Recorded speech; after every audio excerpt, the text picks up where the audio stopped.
Perempuan disuruh menutup aurat di dunia nyata, tapi dibayar mahal untuk membukanya di dunia maya. Oke, assalamualaikum warahmatullahi wabarakatuh. Saya akan membahas tentang perempuan yang saat ini sangat viral sekali untuk melakukan hal live erotik. Ini merupakan satu fenomena live erotik, hiburan ataupun simptom sosial yang sangat ironis sekali di para pemuda-pemuda kita, terutama perempuan peraga di sini. Jadi fenomena perempuan melakukan siaran langsung atau live dengan muatan erotik semakin marak sekali di live TikTok ataupun bagaimana. Terutama di platform seperti TikTok Live, Bigo Live, hingga situs dewasa privat. Mereka tidak selalu telanjang memang, tapi sering berpakaian minim, menari seksual atau meladeni permintaan pengikutnya dengan gestur menggoda. Fakta ini memang, faktanya apa ya? Beberapa dari mereka bisa mendapat ratusan ribu hingga jutaan rupiah per sesi dari live itu, bahkan dari gift, sawer ataupun subscription seperti itu. Umumnya dimulai dari dorongan ekonomi, bukan sekedar kesenangan. Jadi pertanyaan dasar bagi kita sebagai muslim, apakah ini bentuk kebebasan tubuh perempuan atau bentuk baru eksploitasi digital yang tersembunyi? Maka kemudian ini suatu bentuk apa namanya, simulasi bahwa tubuh kita itu sebagai ATM. Jadi tubuh perempuan itu ibaratkan ATM, ataupun istilah kerennya yaitu kapitalisme seksual. Dalam logika ekonomi digital, apapun yang bisa memancing perhatian ataupun attention itu diubah menjadi uang, menjadi gift ataupun saweran. Sangat ironis sekali. Ini disebut attention economy dalam beberapa bahasa, dalam beberapa situs itu. Jadi tubuh perempuan yang sensual dan menggoda dalam budaya patriarki visual ini dianggap sebagai aset paling cepat menarik view, menarik subscriber, menarik follower. Maka dari itu algoritma akan mengangkat konten-konten erotik ini lebih tinggi, bahkan lebih viral dari apapun. Jadi platform cenderung menoleransi selama tidak eksplisit, tidak telanjang semacamnya. Jadi perilaku live erotik ini dianggap sebagai konten kreator, bukan korban, dianggap konten kreator. Tapi realitanya banyak perempuan terperangkap dalam rutinitas yang makin vulgar demi mempertahankan audiens.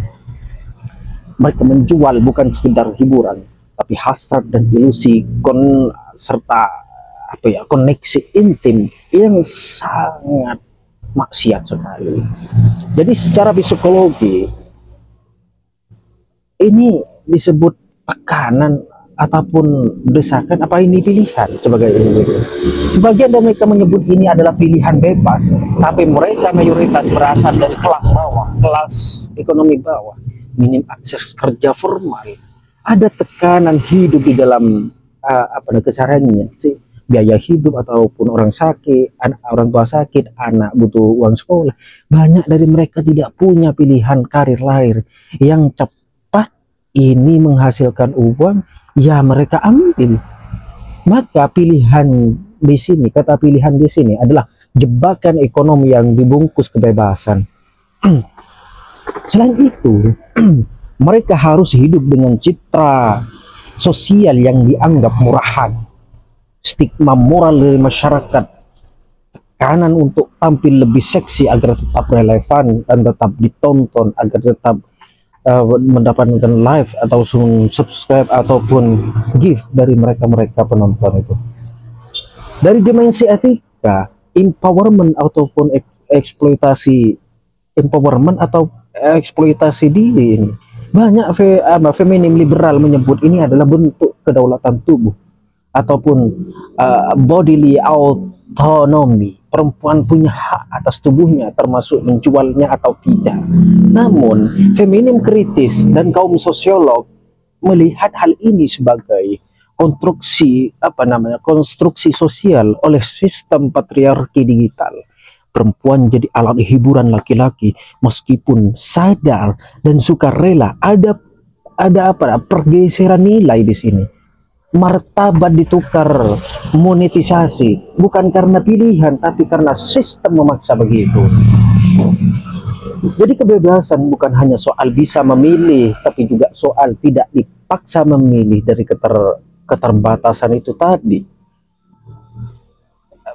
Ini apa ya, orang-orang semacam ini, perempuan bermacam semacam sih, memiliki dampak jangka panjang, resiko jangka panjang. Apa itu resiko jangka panjangnya? Dalam citra dan reputasi misalkan, sulit diterima dalam pekerjaan formal setelah ada seperti itu, melakukan hal-hal seperti itu, live erotik dan semacamnya. Sulit sekali mencari pekerjaan formal atau komunitas sosial. Kemudian mendapatkan kekerasan digital, ancaman boxing, pelecehan, pemerasan dan semacamnya.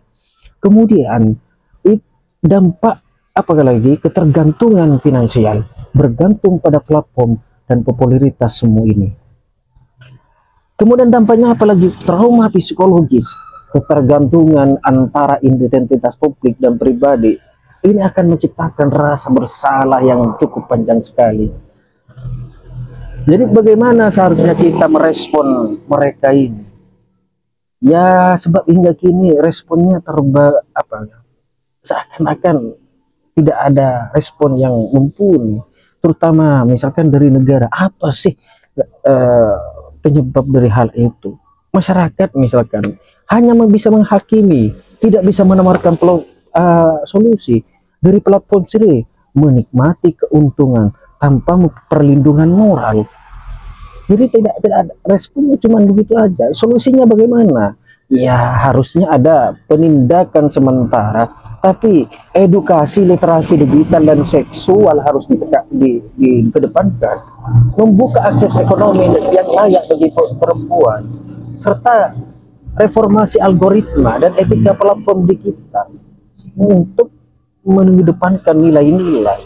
Jangan selalu secara sekarangnya yang erotik itu justru yang diangkat.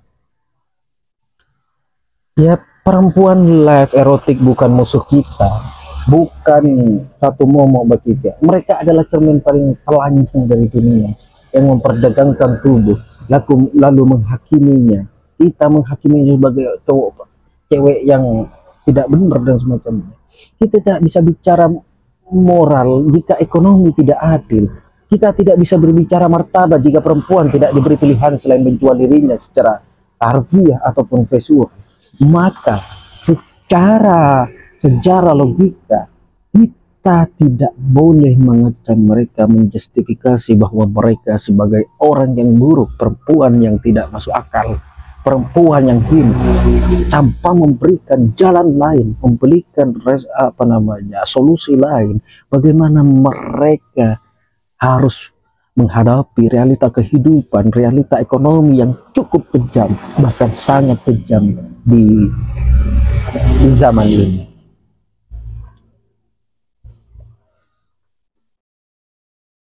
Jadi hal seperti apa yang dilakukan oleh Rasulullah, pelacuran dan semacamnya, sebenarnya semasa Rasulullah itu sudah ada. Jadi apa kita mengambil dari contoh yang dilakukan, mengambil contoh yang dilakukan oleh Rasulullah, apa? Cari motif atas terjadinya tindakan ataupun motif kenapa perempuan harus menjual tubuhnya dan martabatnya seperti yang dilakukan Rasulullah. Motifnya misalkan ekonomi, maka kemudian Rasulullah datang ke rumah-rumah mereka, berikan bantuan dulu. Setelah diberikan bantuan, cukupi ekonominya dulu. Kemudian didik mereka dulu agar bisa bekerja. Misalkan, baru larang mereka untuk melakukan itu. Baru kecam mereka untuk tidak melakukan itu. Begitu ya. Demikian dulu. Assalamualaikum warahmatullahi wabarakatuh.